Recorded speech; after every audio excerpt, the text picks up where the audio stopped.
সুকুমার রায় রচিত জীবনের হিসাব কবিতাটি। বিদ্যে বুঝাই বাবু মশাই, চুরি শখের বটে, মাঝিরে কর বলতে পারিস সূর্যি কেন ওঠে, চারটা কেন বারে কমে, জোয়ারে কেন আসে। বৃদ্ধ মাঝি অবাক হয়ে ফেলিয়ে হাসে। বাবু বলেন, এই বয়সে জানিস ও তাকে, দেখছি এখন জীবনটা তোর চারে আনাই মাটি।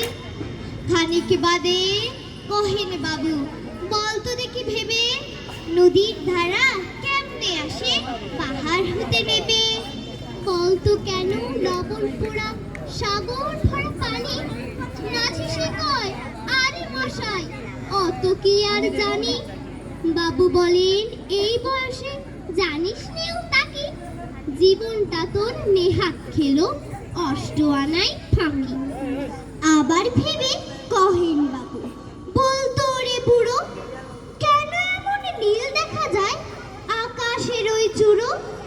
বলতো দেখি সূর্য চাঁদে গ্রহণ লাগে কেন। বৃদ্ধ বলে, আমায় কেন লজ্জা দিচ্ছেন হেন। বাবু বলেন, বলবো কি আর বলবো তোরে কি তা, দেখছি এখন জীবনটা তোর পারো আনাই বৃথা। খানিক বাদে ঝড় উঠেছে, ঢেউ উঠেছে ফুলে, বাবু দেখেন নৌকাখানি ডুবলো বুঝি দুলে। মাছিরে কন এ কি আপদ, ওরেও ভাই মাছি, ডুবলো নাকি নৌকো এবার, মরবো নাকি আজি। মাছি শুধায়, সাঁতার জানো, মাথা নাড়েন বাবু।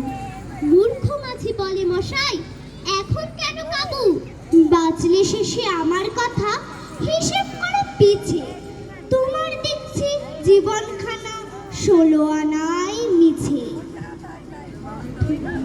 ধন্যবাদ। ধন্যবাদ জানাচ্ছি।